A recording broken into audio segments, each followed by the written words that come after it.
मंगलमय मंगल करण वीतराग विज्ञान, नमो ताहि जाते भये अरिहंतादि महान। करि मंगल करि हो महा ग्रंथ करन के काज, जाते मिले समाज सब पावे निज पद राज।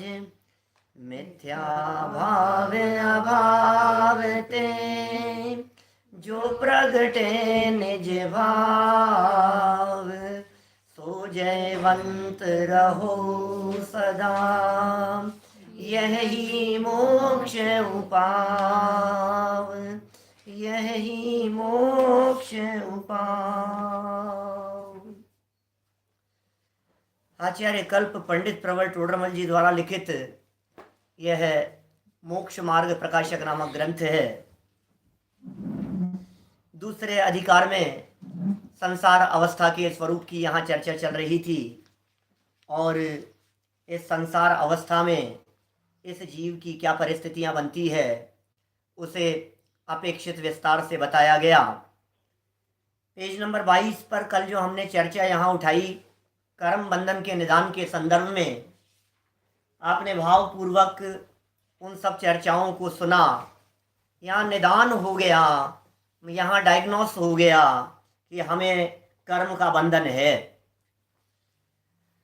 क्योंकि औपाधिक भावों में परिभ्रमणपना पाया जाता है और एक रूप रहना नहीं होता है। क्योंकि एक रूप नहीं है, इससे इस बात की सिद्धि होती है कि कर्म का बंधन है, ये सिद्ध किया गया। औपाधिक भाव, फिर प्रश्न आया किसी औपाधिक भाव थोड़ा सा और स्पष्ट करो। बहुत चर्चा कर चुका मैं औपाधिक भाव के संदर्भ में, और गहराई से उसके संदर्भ में विचार करें तो सिर्फ राग द्वेष भाव ही औपाधिक भाव नहीं है।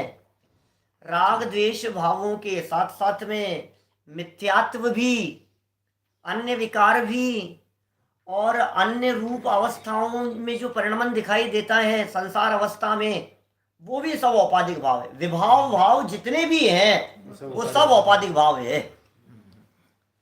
सारे विभाव भाव, स्वभाव भाव को छोड़कर जितने भी अन्य भाव होंगे वे सब विभाव भाव हैं। हमारे यहाँ शास्त्रों में 5 भाव कहे हैं। औदैहिक भाव 5 भावों में एक है, लेकिन मैं आपसे पूछता हूं क्या क्षयोपशमिक भाव स्वभाव है? नहीं। क्या औपशमिक भाव स्वभाव है? नहीं।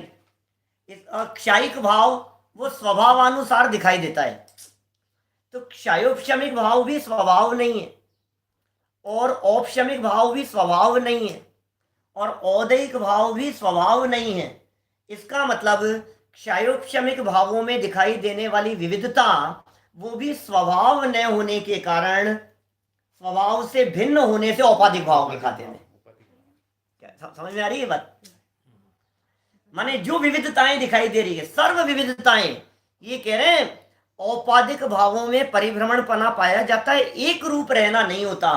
क्षयोपशम जन्य दशाएं किसी की भी एक रूप नहीं दिखाई देती है, खुद की एक रूप नहीं दिखाई देती है।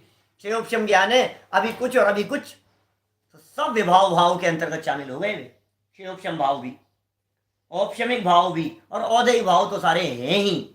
और औदैहिक भावों में भी क्या क्या बातें आ गई हैं, सारी बातें शामिल हो गई औदैहिक भावों में। औदैहिक भाव के 21 भेद बतलाए, क्षयोपशमिक भाव के 18 भेद बतलाए, एक रूप रहना नहीं होता उनमें। औपशमिक भाव के 2 भेद बतलाए, इन सब में एक रूप रहना नहीं होता है, इसलिए इन सब को हम औपाधिक भावों में शामिल कर सकते हैं। तो हम एक बात और गंभीरता से किसी निर्णय पर पहुंचने के प्रयासरत हैं कि औदैहिक भाव का क्षेत्र फिर थोड़ा सीमित है, औपाधिक भाव का क्षेत्र और विस्तृत हो गया। क्योंकि हमने यहां कह दिया कि औपाधिक भावों में हमने औदैहिक के साथ साथ में औपशमिक और क्षयोपशमिक भावों को भी स्वभाव भाव न होने के कारण शामिल कर लिया। स्वभाव न होने के कारण वे औपाधिक भाव हैं, हो सकता है बहुत सारे नए लोग हैं, बहुत शब्द थोड़े थोड़े से कठिन लगते हैं ना, चिंता नहीं करें, आप तो सुनते जाएं। आपको सुनते सुनते औपशमिक, औपाधिक, क्षायोपशमिक सब धीरे धीरे समझ में आने लग जाएगा, लेकिन जुड़े रहें बस। क्या, जब कोई विद्यार्थी 10th से 11th में आता है तो उसको हर सब्जेक्ट, हर टॉपिक, हर वाक्य नया दिखता है। पढ़ाई नहीं हमने तो कभी, हमें कैसे समझ में आएगा। 9th से 10th में आता है तो सब नया दिखाई देता है। ये जगत का स्वरूप ही ऐसा ही है। आपको यदि आगे बढ़ना है तो नई बातें नई दिखाई देगी, लेकिन जुड़े रहें, लगे रहें। औपाधिक भावों से विविध प्रकार की अवस्थाएं दिखाई दी, और उन विविध अवस्थाओं को देख करके हमने कहा कि इसका जो कारण था वो कारण था कर्म बंध। ये निदान कर दिया, ये जांच करने में पाया गया कि तुम्हें कर्म बंधन का रोग है, ये निदान हो गया।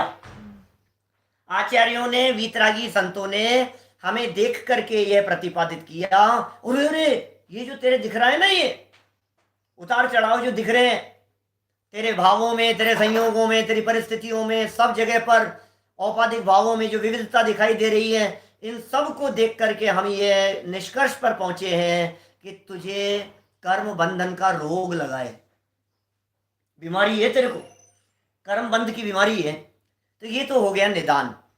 अब एक और टॉपिक दिया कि कर्मों के अनादिपने की सिद्धि, ये तो हेडिंग दे दिया यहाँ। तो प्रश्न उठाया किसी ने कि साहब आप मेरे को ये कह रहे हो कि ये बीमारी है, मुझे तो लगती नहीं, मैं तो ऐसा ही हूँ, बीमारी थोड़ी ना लग रही है। क्या होता है, जब किसी व्यक्ति को कोई बीमारी बहुत लंबे समय से होती है तो फिर उसे वो बीमारी बीमारी जैसी नहीं लगती, उसे लगता है तो ऐसा ही है, ये ऐसा ही स्वरूप है, तो ऐसा ही होता है, ठीक है कोई बात नहीं। वो उससे इतना हैबिचुअल और इतना अभ्यस्त हो जाता है कि उसे लगता नहीं है कि मैं बीमार हूं। तो बीमारी सिद्ध की, और शिष्य ने प्रश्न किया कि ये बीमारी कब से है, बताओ तो सही, कब हुई हमारे को ये बीमारी। तो टोडरमल जी अभी ये सिद्ध कर रहे हैं कि तुझे ये बीमारी कोई नई नहीं लगी है, तुझे ये बीमारी अनादि से है। क्या, तो क्या सिद्ध करना चाह रहे हैं, कर्म बंध को यहां अनादि सिद्ध करना चाह रहे हैं। समझ में आ रही है बात, अनादि कर्म बंध है, इस बात की यहां सिद्धि की जा रही है। देखिए 22 नंबर पेज पर बहुत सुंदर और मार्मिक प्रकरण है, कर्मों के और आत्मा के, इन दोनों के परस्पर बंध संबंधी प्रकरण है। कैसा बंध है, कैसा संबंध है, कब से है और किस प्रकार चला आ रहा है, ध्यान देना, बहुत महत्वपूर्ण बिंदु है। यहां कर्म के अनादिपन की सिद्धि करनी है, राग के अनादिपन की सिद्धि नहीं करनी है। पॉइंट ध्यान रखना मैं क्या कह रहा हूं, गड़बड़ी होने की संभावना है, क्योंकि राग भी अनादि से है और कर्म भी अनादि से है, हैं दोनों अनादि से, लेकिन राग का अनादिपना सिद्ध नहीं करना है, सिद्ध नहीं करना है, विकार का अनादिपना सिद्ध नहीं करना है। टोडरमल जी इस प्रकरण में राग को अनादि नहीं कह रहे हैं, बोले राग की बात मत करो, कर्म अनादि है। सब वो जो अनादि पहले जो कर्म था उसका क्या था, वो कैसे बंधा था, बात मत करो, उससे पहले राग नहीं था, ये सिद्ध कर रहे हैं तर्क से, युक्ति से, आगम प्रमाण से, क्योंकि हमें सिद्ध क्या करना है पहले ये नक्की करो। हम अभी आपके बीच में चर्चा करते, देखो पहले एक वाक्य पढ़ता हूं, यहां प्रश्न उठाता हूं मैं, फिर चर्चा करेंगे। यहां प्रश्न है, थोड़ा उपयोग को एकाग्र करके समझना भाई, विषय जटिल नहीं है लेकिन उपयोग की एकाग्रता जरूर चाहिए। सावधानी हटी और दुर्घटना घटी, तो सावधान रहिए, सतर्क रहिए, सावधान रहिए। अपनी बीमारी का सवाल है भाई साहब, जब कभी अपनी बीमारी के बारे में सुनता है व्यक्ति तो सावधान नहीं हो जाता है। हल्के में यदि आपने बीमारी को ले लिया तो बेटा मौत है, समझ लेना, बीमारी को हल्के में नहीं लेना कभी भी। और महारोग है ये, डॉक्टर आपको कैंसर बतलाए और आपको चिंता नहीं होवे, इसका मतलब या तो आपको डॉक्टर की बात पर भरोसा नहीं है या आप कैंसर का मतलब नहीं समझते हो। दो ही अर्थ हो सकते हैं ना। डॉक्टर ने कहा कि तुम्हारे कैंसर है और ये समझ रहा है, अच्छा धन्यवाद डॉक्टर साहब, बहुत अच्छा, ठीक हूं ना मैं, इसका मतलब तू समझ नहीं रहा है कैंसर माने क्या होता है। या फिर तुझे डॉक्टर की बात पर भरोसा नहीं है। अब टोडरमल जी यहां कह रहे हैं कि तुझे ये जो रोग लगा है, ये कर्म बंधन रूपी रोग अनादिकालीन रोग है। अब इसको सिद्ध कर रहे हैं इस रोग को, तो थोड़ा सीरियस होकर के समझना, आपको भरोसा दिला रहे हैं कि ये रोग अनादिकाल से है। सिद्ध बना करके तो अनादिपना बता के तो फिर कर्म हटेंगे कैसे? अनादि पास्ट की बात है, आगे नहीं। अनादि माने स्टार्टिंग नहीं, कब से चला आ रहा है ये सिलसिला, अनादि का मतलब बोले बहुत शुरुआत। पहले से। कब से चला आ रहा है, शुरुआत भी नहीं कह सकते। शुरुआत नहीं कह शुरुआत सकते। नहीं, अनादि से। अनादि, आदि मतलब होता है शुरुआत। आपको मालूम है अपने ऋषभ देव भगवान को आदिनाथ क्यों कहते? बच्चों के प्रश्न छोटे छोटे से। वहाँ से शुरुआत। ऋषभ देव भगवान को आदिनाथ क्यों कहते हैं? आदि माने शुरू, शुरू के तीर्थंकर होने से, प्रथम तीर्थंकर होने की वजह से हम उन्हें क्या कहते हैं? आदिनाथ कहते। प्रथम तीर्थंकर होने की वजह से उन्हें आदिनाथ कहा जाता है। अब आदि जिसकी नहीं हो वो कहलाता है अन आदि। अन लग गया उसके पहले, अन आदि माने शुरुआत नहीं है, उन्हें कहेंगे अनादि। चलिए 22 नंबर के पेज पर यहां प्रश्न उठाया है। प्रश्न है कि पुद्गल परमाणु तो रागादिक के निमित्त से कर्म रूप होते हैं।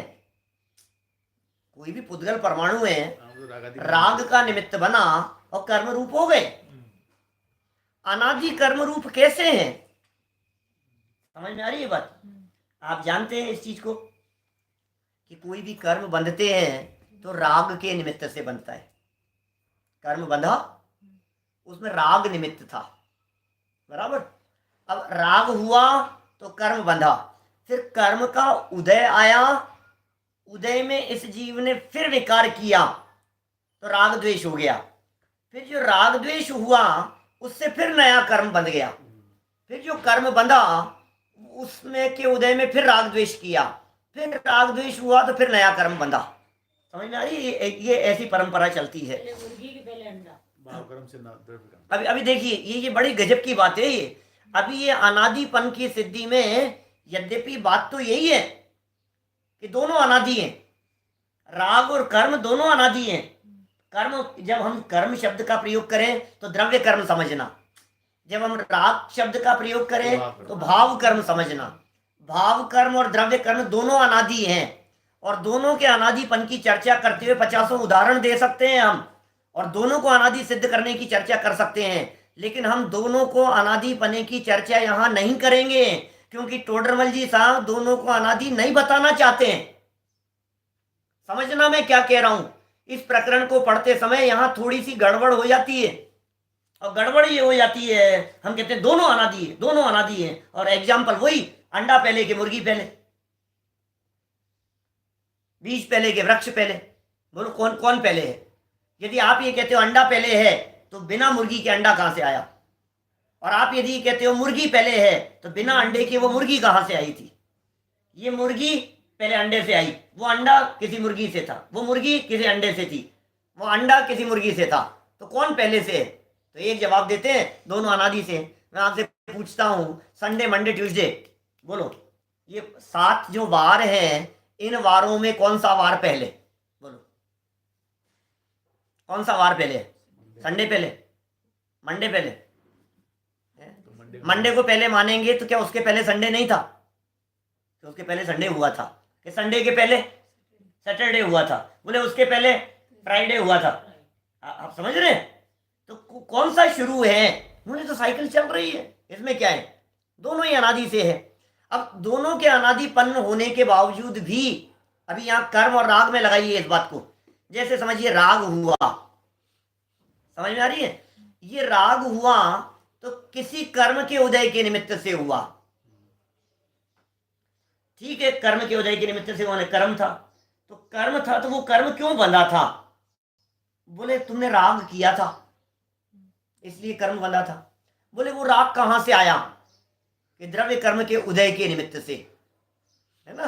तो इसका मतलब द्रव्य कर्म पहले था। तो बोले वो द्रव्य कर्म बंधा कैसे? बोले राग था उससे पहले, राग किया, कषाय की, विकार किया, इसलिए द्रव्य कर्म बंधा था। वो कैसे था? तो ऐसे पीछे पीछे जाते जाओ जाते जाओ जाते जाओ, तो भाव कर्म का कारण द्रव्य कर्म, द्रव्य कर्म का कारण भाव कर्म, ऐसे पीछे चलते जाओ आप। तो फिर अब यार ये क्या जवाब होगा इसका? इसका तो कोई जवाब नहीं दिखाई देता है। एक ही जवाब दिखाई देता है, ये दोनों ही अनादि हैं। बोले अनादि परंपरा में ये प्रश्न ही खड़ा नहीं होता कि कौन पहले। बात तुम्हारी बिल्कुल सही है, बात तुम्हारी बिल्कुल सही है कि अनादि परंपरा में कौन पहले, ये प्रश्न खड़ा नहीं होता। लेकिन हम तुम्हारी बात नहीं सुनना चाहते, हम टोडरमल जी की बात सुनना चाहते हैं। टोडरमल जी क्या कह रहे हैं यहाँ पर, वो सुनो जरा। ये कह रहे हैं भाई सुनो, समाधान क्या, प्रश्न क्या उठाया है इसने। पुद्गल परमाणु तो राग के निमित्त से कर्म रूप होते हैं, तो अनादि कैसे होंगे। जब भी पुद्गल परमाणु होंगे तो राग के निमित्त से बंधे होंगे ना, तो कर्म बंधन तो अनादि नहीं हो सकता। किसी के निमित्त से हुआ है इसका मतलब बाद में हुआ है, किसी के निमित्त से हुआ है कर्म, इसका मतलब वो कर्म अनादि से नहीं हो सकता, वो कर्म राग के निमित्त से हुआ है। तो टोडरमल जी कह रहे हैं भाई साहब, निमित्त जानते हो क्या होता है, निमित्त क्या होता है। ये कहते हैं निमित्त तो नवीन कार्य हो उसमें ही संभव है। काम नया होगा तो उसमें निमित्त होगा, अरे काम ही नहीं हुआ तो निमित्त कैसा। थोड़ा सा उपयोग एकाग्र करके समझना, ये साहब निमित्त है, निमित्त है। दुनिया में लोग निमित्त ही नहीं समझते हैं, और पता है क्या कहते हैं लोग, इस प्रकार की बातें करते हैं, भाई साहब निमित्त आएगा तो काम होगा, निमित्त आएगा तो काम होगा, निमित्त का इंतजार करो, अभी तक निमित्त नहीं आया है, इस तरह की बातें करते हैं। नहीं भाई ऐसा नहीं है, काम होता है तो जिनकी उपस्थिति होती है उनको निमित्त कहा जाता है। निमित्त का के ऊपर आरोप आता है। निमित्त माने उपस्थिति, निमित्त माने अस्तित्व, निमित्त माने उसकी सिर्फ मौजूदगी। ये यहाँ क्या कह रहे हैं देखो, निमित्त तो नवीन कार्य हो उसमें संभव है, काम हुआ तो हमने बताया निमित्त। अनादि अवस्था में निमित्त का कुछ प्रयोजन नहीं है, अनादि से है, अब उसमें निमित्त कैसे बता देंगे हम। निमित्त कहते ही तो फिर नया हो जाएगा वो। जैसे नवीन पुद्गल परमाणुओं का बंधन तो स्निग्ध रूक्ष गुण के अंशों ही से होता है। क्या कह रहे हैं, जब भी नए पुद्गल परमाणु बंधेंगे, जब भी नए पुद्गल परमाणुओं की बात कर रहे हैं, स्कंद की बात कर रहे हैं, किसी भी वस्तु की बात कर रहे हैं, जो भी वस्तु हमारे पास में है, जैसे समझिए आप ये पुस्तक है, ये स्कंद है ना, ये तो नया बनाई ये स्कंद, तो टोडरमल जी कह रहे हैं स्निग्ध रूक्ष गुण के अंशों से होगा। ये क्या है एक्चुअल में, स्निग्ध रूक्षत्वाद बंध है। तत्वार सूत्र में एक सूत्र है, किसी भी वस्तु का मिलना, किसी का भी बंधन होना, किसी भी वस्तु का जुड़ना, ये चिकनाई और रूखेपन के योग से होता है। एक चिकनापन है, चिकनापन यदि नहीं होगा और रूखापन यदि नहीं होगा, उनके योग के बिना बंधन नहीं होता, जुड़ती नहीं है, स्कंद नहीं बनता, ग्रुप नहीं बनता। आप देखिए कभी कभी आपने ऐसा देखा है, ये जो साइकिल वाला जो पंचर निकालता है, देखा आपने क्या करता है वो पहले उसको घिसता है, क्या पहले घिसेगा उसको, रूखा करेगा उसको, फिर उसके ऊपर सॉल्यूशन लगाएगा, फिर सॉल्यूशन लगाने के बाद में डायरेक्ट नहीं चिपकाएगा, फिर सुखाएगा। आप समझ रहे हैं, फिर चिपकता है वो पंचर जो निकलता है।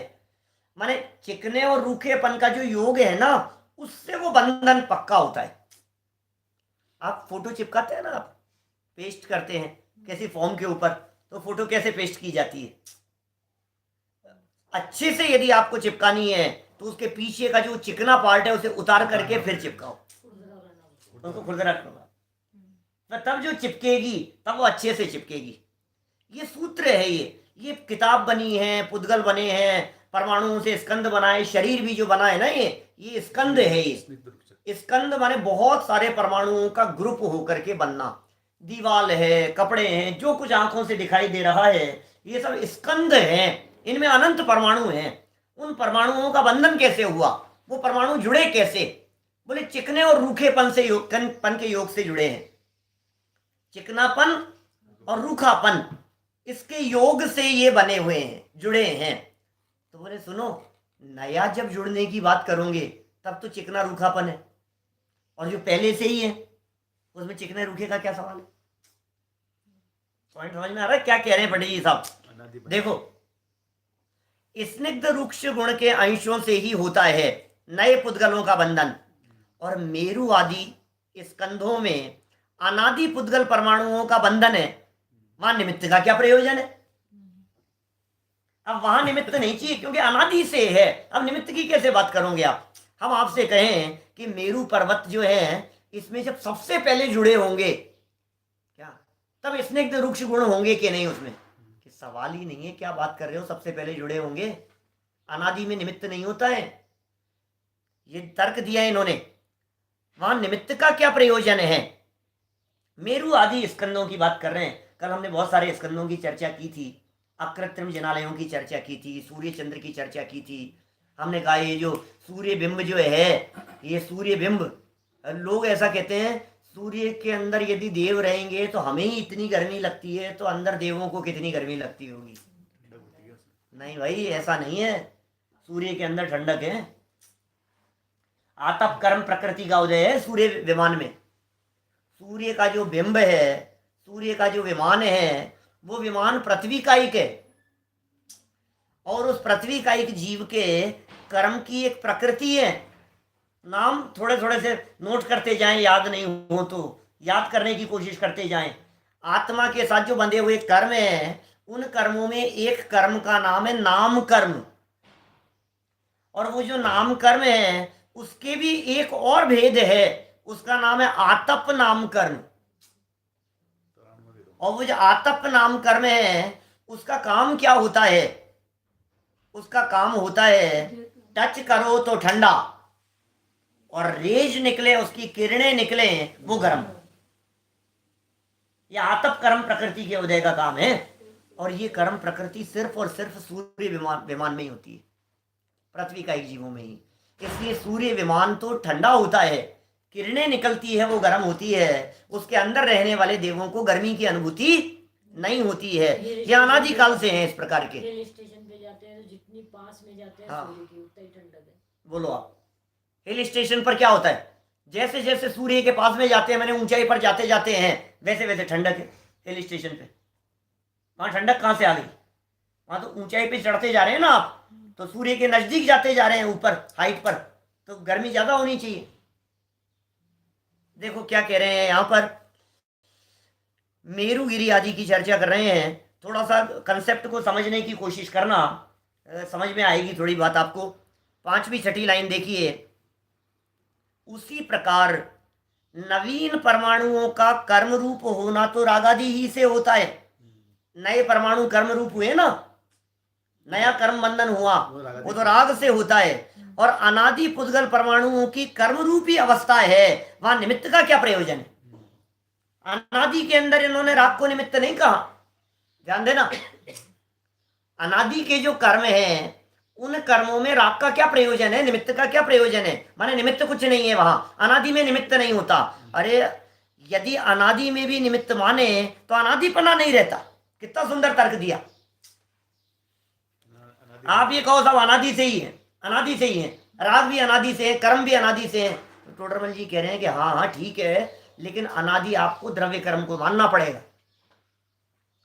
तो फिर साहब क्या भाव कर्म नहीं थे? अरे होंगे, हमें दोनों के अनादिपन में कोई दिक्कत नहीं है, लेकिन यहां प्रकरण है कर्म के अनादिपन की बात करने का। द्रव्य कर्म के अनादिपन को सिद्ध कर रहे हैं कि साहब वो जो द्रव्य कर्म था अनादि पहले जो द्रव्य कर्म था, वो क्या भाव कर्म के निमित्त से ही हुआ होगा ना? क्या प्रश्न ये है हमारा, अनादि पहले जो द्रव्य कर्म था, वो द्रव्य कर्म भाव कर्म के निमित्त से ही हुआ होगा ना? क्या? तो टोडरमल जी कह रहे हैं अनादि में निमित्त मानोगे तो फिर वो अनादि नहीं रहेगा, निमित्त नया होता है। निमित्त तो नए में होता है। इसलिए अनादि वाले के अंदर तुम ये नहीं कह सकते कि राग का निमित्त था, इसलिए कर्म का बंध अनादि मानना। बोलो समझ में आ रही है क्या बात? तो तत्व प्रदीपिका प्रवचन सार, देखो आगम प्रमाण प्रस्तुत कर रहे हैं इसके संदर्भ में टोडरमल जी। तो तत्व प्रदीपिका जानते हैं आप? प्रवचन सार शास्त्र के ऊपर आचार्य अमृत चंद्र स्वामी ने जो टीका लिखी, उसका नाम है तत्व प्रदीपिका। उस प्रवचन सार शास्त्र की व्याख्या में सामान्य ज्ञेय अधिकार है, और उसकी गाथा नंबर 121 है। वहां उन्होंने कहा है रागादिक का कारण तो द्रव्य कर्म है, राग का कारण क्या है? द्रव्य कर्म है, और द्रव्य कर्म का कारण रागादिक है। तब वहां तर्क किया है कि ऐसे तो इतरेतराश्रय दोष आता है,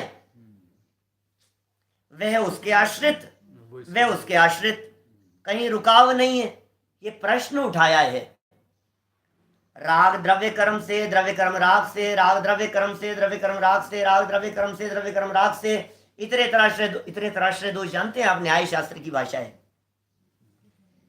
इतर इतर, इतर इतर माने एक दूसरे के आश्रित।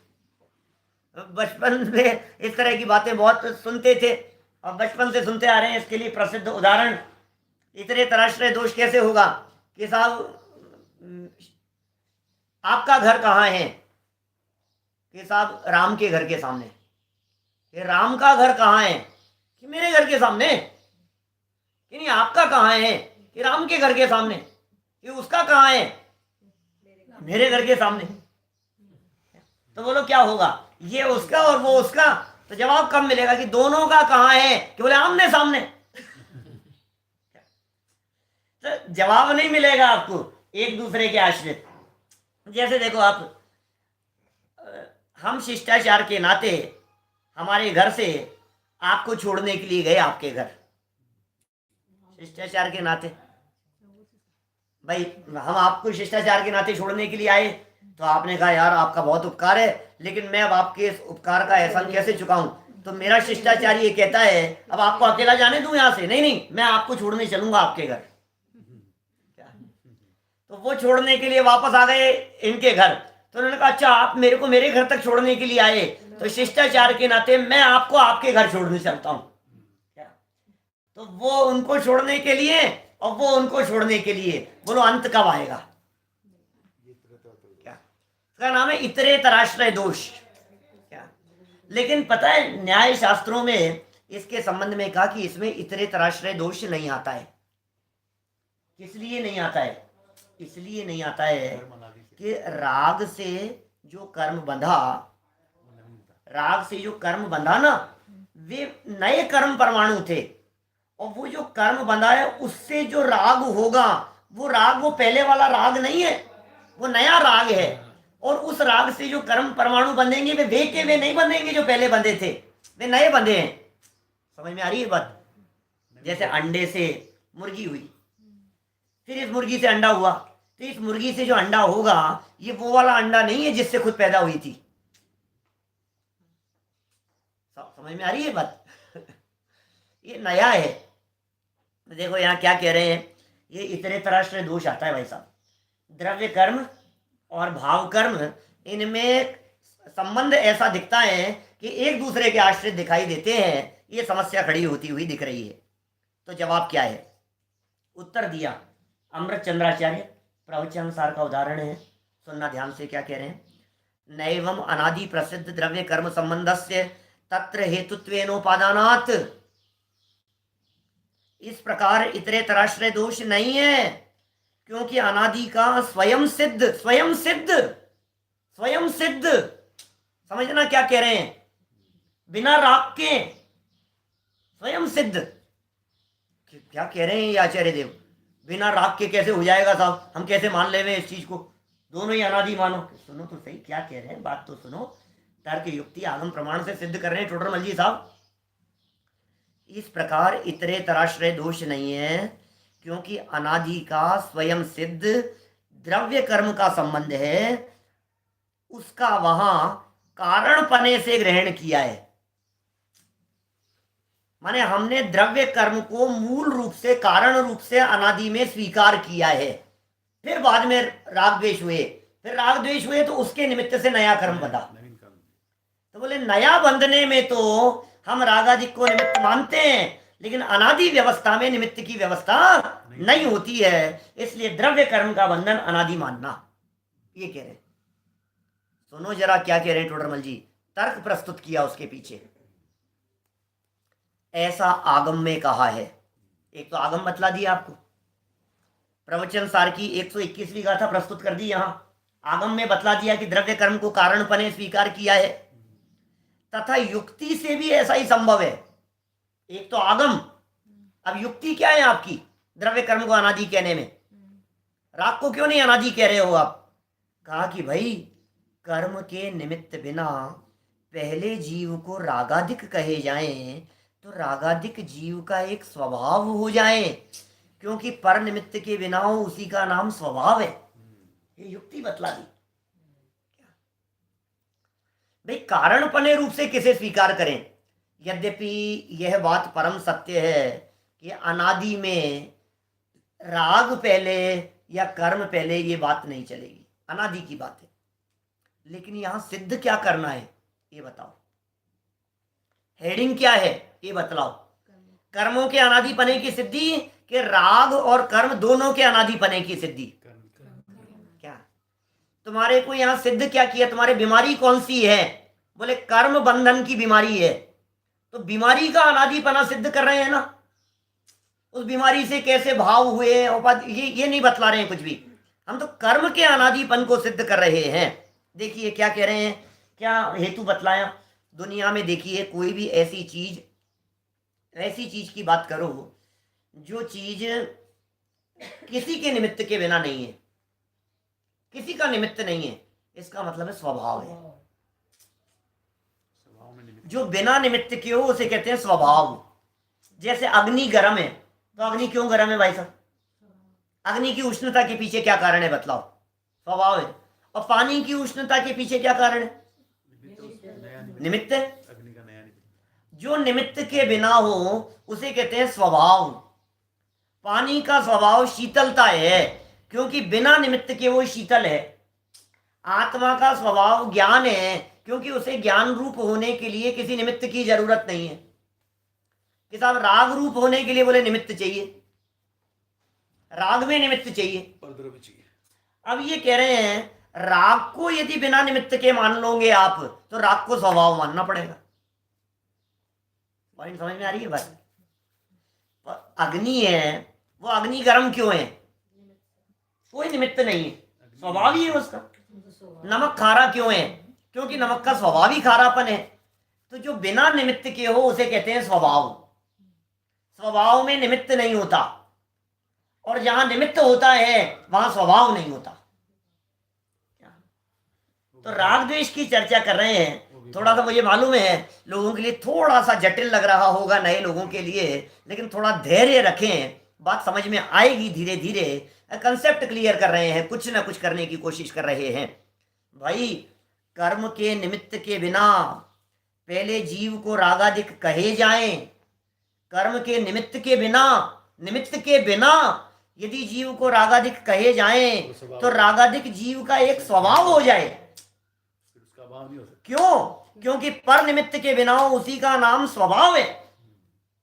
और समस्या क्या आएगी इसमें? समस्या ये आएगी कि जो स्वभाव होता है वो कभी मिटता नहीं, अभाव नहीं होता। विभाव कभी टिकता नहीं, और स्वभाव कभी मिटता नहीं। तो स्वभाव मिटेगा नहीं कभी, इतनी बड़ी समस्या खड़ी हो जाएगी भाई साहब, मिट ही नहीं पाएगा।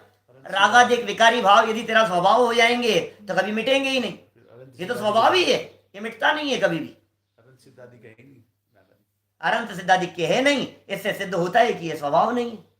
देखो फिर एक प्रश्न खड़ा होता है। अब ये चर्चा सुनने पे आपके दिमाग में एक प्रश्न खड़ा होना चाहिए कि साहब राग स्वभाव हो जाएगा, राग को पहले मानेंगे तो। ऐसे ही हमारा प्रश्न ये है कि द्रव्य कर्म को पहले मानेंगे तो द्रव्य कर्म आत्मा का हो जाएगा, स्वभाव हो जाएगा।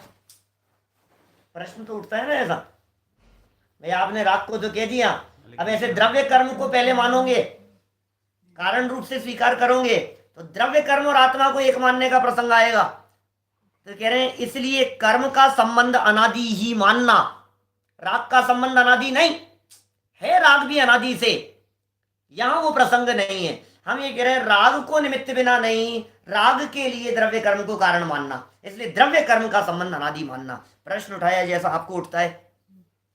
यहां फिर प्रश्न है कि न्यारे न्यारे द्रव्य और अनादि से उसका संबंध, ऐसा कैसे संभव है? आप कह रहे हो साहब द्रव्य कर्म आत्मा का संबंध कैसे हो जाएगा? ये तो द्रव्य ही अलग है। भाई अपनी चीज तो अनादि से हो सकती है अपने में, अब पराई चीज को अपने में अनादि से कैसे मानेंगे? कर्म अनादि से कैसे हो सकता है? ये बात तेरी बिल्कुल सही है भाई, लेकिन तुझे पता है दुनिया में बहुत सी चीजें ऐसी होती है जो शुरू से एक ही होती है। देखो उदाहरण दिए, समाधान, जैसे मूल ही से जल दूध का, 4 एग्जाम्पल दिए चोडरमल जी ने। जल और दूध, दूध और पानी, ये मूल ही से इनका संबंध देखा जाता है। सोना और किट्टी का, किट्टी काली माँ जो होती है, मिट्टी खान में से निकला, खदान में से निकला गोल्ड, तो काली माँ के साथ में ही निकलेगा, मल के साथ में ही निकलेगा उसका जो मैल है। तुस और कन का, धान्य जो दिखाई देता है वो धान्य और तुस भूसा, ये साथ में ही होता है, शुरू से ही साथ में है। और तिल और तेल शुरू से ही साथ में है, संबंध देखा जाता इनका संबंध देखा जाता है। नवीन इनका मिलाप नहीं हुआ है, ऐसा थोड़ी ना। अच्छा, तिलों में तेल किसने भर दिया भाई साहब? दूध में पानी किसने मिला दिया? दूध वाले ने मिलाया होगा। अरे दूध वाले ने दूध में पानी मिलाया है, उसकी चर्चा नहीं चल रही है पहले से दूध में पानी। क्या? गाय के स्तनों से जो दूध निकला है उस दूध में भी पानी मिला हुआ है, दूध ये में कह रहे हैं। भिन्न होते हुए देखे जाते हैं। और भिन्न होते हुए देखे जाते हैं। देखो ये नीचे लिखा है, मैं भी बतलाऊंगा आपको। वैसे ही अनादि से जीव कर्म का संबंध जानना, नवीन इनका मिलाप नहीं हुआ है, नए नहीं मिले हैं, शुरू से मिले हुए ही हैं। फिर तुमने कहा कैसे संभव है? तो अनादि से जिस प्रकार कई भिन्न भिन्न द्रव्य हैं, वैसे ही कई मिले द्रव्य भी हैं। इस प्रकार संभव होने में कुछ विरोध तो भाषित नहीं होता है। आपको मालूम है ये अलग हो जाते हैं, ये दूध और पानी। आपको ऐसे लगेगा कैसी बात कर रहे हो साहब, अभी हमने दूध निकाला है, इसमें पानी कहाँ है कि इसमें वो डालो, क्या बोलते हैं, हंस कर देता ना, हंस करी फिटकरी डालो, हंस भी कर तो देता। क्षीर नीर अलग अलग हो जाते हैं। हंस है वो, आपने अभी दूध निकाला है, उस निकले हुए दूध में से, दूध दूध मिलेगा। निकले हुए दूध में से ओरिजिनल जो है अभी दूध, पानी नहीं है बिल्कुल भी, एक बूंद भी पानी नहीं है, उसमें से वो हंस दूध दूध पी लेता है और पानी छोड़ देता है। उसकी चोंच में ऐसी विशेषता है तेल में से कि जिससे वो निकाल लेगा, उसमें से दूध दूध पी लेगा और जो पानी पानीपन जो है ना वो छूट जाएगा। ऐसा है, तिल में से तेल निकलता दिखता ही है। तिल में से तेल निकलता हुआ दिखता है, ये कह रहे हैं यहाँ। फिर प्रश्न है, संबंध अथवा संयोग कहना तो तब संभव है जब पहले भिन्न हो और फिर मिले। यहाँ अनादि से मिले जीव और कर्मों का संबंध कैसे कहा है? थोड़ा मार्मिक प्रकरण है, थोड़ी विशेष बात कहना चाह रहे हैं। देखो समझना क्या कह रहे हैं यहाँ। संबंध और संयोग, साहब इनका संबंध हुआ है, क्या कहा? इनका संबंध हुआ है, इनका संयोग हुआ है, तो कैसे कहते हैं अपन? एक लड़का था, लड़की अलग थी, दोनों अलग अलग जगह पर थे, किसी तरह का कोई रिलेशन नहीं था, फिर क्या कहा? इनका इनके साथ में संबंध हुआ है, तो नया होता है तो उसे संबंध कहा जाता है। अनादि से है, आप उसे संबंध कैसे कहते हो? पॉइंट समझ में आ रहा है? अनादि में संबंध कैसे कहा जाए? संबंध तो तब कहा जाए जब नया हुआ हो। तो पता है संबंध की परिभाषा क्या देते हैं टोडरमल जी? बड़ी गजब की परिभाषा दी है। संबंध किसे कहते हैं, संयोग किसे कहते हैं? अपने संयोग है, अपने संयोग है, अपने संयोग है। संयोग की क्या परिभाषा है? बोले जिनका नियम से वियोग होता है उन्हें संयोग कहते हैं। क्या कहना चाह रहे हैं? नियम से भी होगा। संयोग किसे कहते हैं? संयोग की क्या परिभाषा है कि साहब दो वस्तुओं के मिलने को संयोग कहते हैं। सारा जगत ये कहता है कि दो वस्तुओं के मिलने का नाम संयोग है, और टोडरमल जी ये कहते हैं दो वस्तुओं के मिलने का नाम संयोग या संबंध नहीं है। नियम से जिनका वियोग हो तो पता लगता है कि इनका संयोग था। दो न्यारे न्यारे द्रव्य हैं, क्योंकि अनादि से मिले हुए नहीं है। कर्म अपनी योग्यता से परिणमन करता है, जीव अपनी योग्यता से परिणमन करता है। जीव चेतन द्रव्य है, कर्म अचेतन द्रव्य है। दोनों द्रव्य न्यारे न्यारे हैं, लेकिन दोनों का संबंध अनादि से है। प्रश्न किया अनादि भी और संबंध भी, ये कैसे बनेगा? देखो जवाब, अनादि से तो मिले थे। जवाब क्या दिया, समाधान क्या किया? अनादि से तो मिले थे, परंतु बाद में भिन्न भिन्न हुए, तब जाना कि भिन्न थे। समझ रहे हैं आप? अनादि से थे कि साहब कैसे पता कि अनादि से हैं? तो बोले जब अलग हुए ना तो पता कि अरे ये पहले भी अलग ही थे। क्या इसलिए पहले भी भिन्न ही थे। इस प्रकार अनुमान से अलग हो जाने पर अपनी बुद्धि से समझ में आ रहा है, अनुमान से और केवल ज्ञान से प्रत्यक्ष भिन्न भाषित। केवली तो प्रत्यक्ष ही देखते हैं कि जीव अलग है और कर्म अलग है। दो बातें कह दी, अनुमान भी कह दिया और प्रत्यक्ष भी कह दिया। ऊपर भी देखो 23 नंबर पेज की पहली लाइन देखना, द्रव्य कर्म के अनादिपन की सिद्धि में भाव कर्म नहीं, द्रव्य कर्म के अनादिपन की सिद्धि में आगम प्रमाण दे दिया और राग उससे पहले नहीं है ये सिद्ध करने के लिए युक्ति दे दी। युक्ति से कह दिया कि राग पहले नहीं है और आगम से कह दिया कि द्रव्य कर्म अनादि है। द्रव्य कर्म को अनादि कारण पने से स्वीकार किया गया है, यह आगम वचन है। लेकिन साहब तो इसका मतलब तो ये हो गया कि जीव को द्रव्य कर्म पहले था, उससे पहले राग नहीं था। अरे उससे पहले का क्या सवाल है, अनादि की बात कर रहे हैं हम। जब पहले कह दिया तो फिर अनादि अनादि कैसे कहोगे आप उसे, जिसके पहले आपने कुछ कह दिया? फिर वो अनादि कहाँ रहा? फिर तो स्टार्टिंग पॉइंट हो गया। राग तो स्टार्टिंग पॉइंट है। द्रव्य कर्म राग से कर्म बंद हुआ ना, ये तो स्टार्टिंग पॉइंट हो गया। नवीन हाँ, कर्मों का हाँ, बंध हो नवीन गया। हो जाएगा। ये तो नवीन यदि हो गया। राग से आपने द्रव्य कर्म का बंधन माना तो तो नवीन फिर हो वो गया। नवीन हो गया, वो अनादि का फिर ठहरा। वो स्टार्टिंग पॉइंट मानना पड़ेगा वहां। लेकिन द्रव्य कर्म अनादि से है तो बोले वो भी तो राग से नहीं, उनको कारण बने स्वीकार किया गया है। ये आगम प्रमाण और युक्ति यहां कह रहे हैं अनुमान और केवल ज्ञान से प्रत्यक्ष भिन्न भाषित होते हैं। इससे उनका बंधन होने पर भी भिन्नपना पाया जाता है। देखो गुरुदेव इस तरह की बात कहते थे, भाई शरीर और आत्मा क्या ये मर जाने पर तो सारी दुनिया अलग कहती है, ये तो जिंदा में जुदा जुदा है। शरीर ये मर गया, अरे ये तो मुर्दा ही है, जिंदा दिखाई दे रहा है उस समय में भी मुर्दा ही है, ये कह रहे हैं। अरे समझ रहे हैं आप क्या क्या विशेष बात कहना चाह रहे हैं यहाँ? देखो इससे उनका बंधन होने पर भी भिन्नपना पाया जाता है तथा उस भिन्नता की अपेक्षा उनका संबंध अथवा संयोग कहा है। भिन्न हो गए इसलिए कहा संयोग है। भिन्न नहीं होते तो हम कैसे कहते संयोग है? तो अनादि से एक ही है। अभी हम ये थोड़ी ना कहते हैं कि ये हाथ जो है इसका हमारे कंधे के साथ में संयोग है, क्योंकि शुरू से ऐसा ही है। हाथ का कंधे के साथ में संयोग है, ये हम कैसे कहें? तो यही शुरू से ही ऐसा है। लेकिन कपड़े का बदन के साथ में संयोग है क्योंकि ये नया हुआ है। अब टोडरमल जी कह रहे हैं जो शुरू से है ना उनको भी संयोग संबंध कहना, क्यों? क्योंकि बाद में अलग होते हुए दिखाई दिए। द्रव्य कर्म और आत्मा अनादि से एक साथ हैं तो फिर तो साहब संबंध तो नहीं हुआ ना इनका नया, अनादि से ही एक है, फिर संबंध कैसे कह रहे हो? नया तो हुआ नहीं, अनादि से है। लेकिन बाद में अलग होते हुए देखे तो पता लगा कि पहले भी अलग ही थे। केवल ज्ञान में प्रत्यक्ष अलग दिखाई देते हैं, दो द्रव्य न्यारे न्यारे स्पष्ट दिखाई देते हैं केवल ज्ञानियों के ज्ञान में। केवलियों के अपने ज्ञान में स्पष्ट दिखता है कि ये जड़ है और ये चेतन है। एक क्षेत्रावगाह इनका संबंध दिखाई देता है, लेकिन वो एक क्षेत्रावगाह संबंध होते हुए भी भिन्न भिन्न है। क्षेत्र एक है, नया शब्द है थोड़ा। एक क्षेत्रावगाह संबंध क्या होता है? एक ही क्षेत्र में रहने को एक क्षेत्रावगाह संबंध कहते हैं। लेकिन ये कर्म के साथ में आत्मा का जो एक क्षेत्रावगाह संबंध है ये कुछ विशेष प्रकार का एक क्षेत्रावगाह संबंध है। अभी हम जहां जिस जगह पर बैठे हैं ना, यहाँ 6 द्रव्य हैं, मालूम है आपको?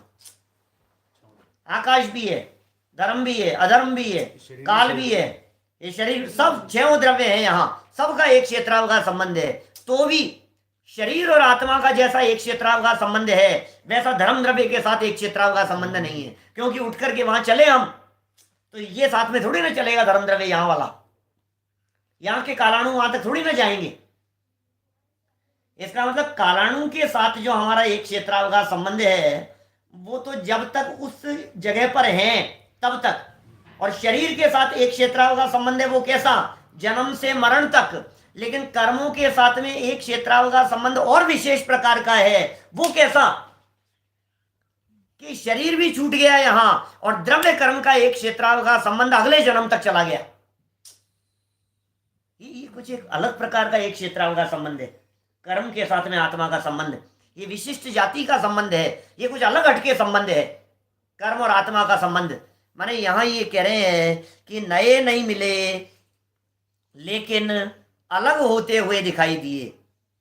देखो, तथा उस भिन्नता की अपेक्षा उनका संबंध अथवा संयोग कहा है, क्योंकि नए मिले या मिले ही हों, नए मिले या मिले ही हों, भिन्न द्रव्यों के मिलाप में ऐसे ही कहना संभव है। या तो आप कह दो कि नए मिले हैं, या फिर आप ये कह दो कि मिले हुए ही थे।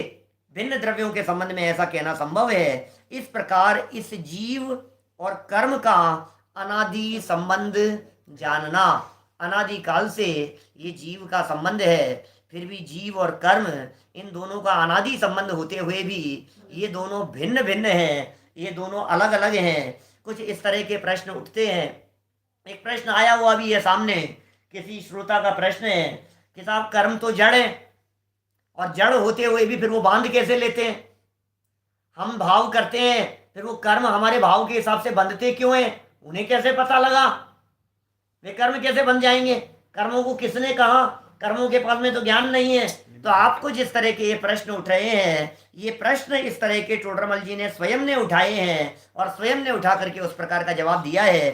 सुंदर और मार्मिक चर्चा और ये मार्मिक प्रकरण ये यहाँ आगे आने वाला है कि जीव और कर्म इनकी भिन्नता की बात भी करेंगे, और आत्मा है अमूर्तिक और कर्म है पुद्गल। ये अमूर्तिक आत्मा का मूर्तिक कर्मों के साथ में बंधन कैसे होगा? आखिर अमूर्तिक आत्मा को मूर्तिक कर्म कैसे बांधें? इसकी भी मार्मिक चर्चा आगे की गई है। कल विषय को हम आगे बढ़ाएंगे। अभी की बात को यहीं विराम देते हैं। मिलेंगे शाम को 8 बजे।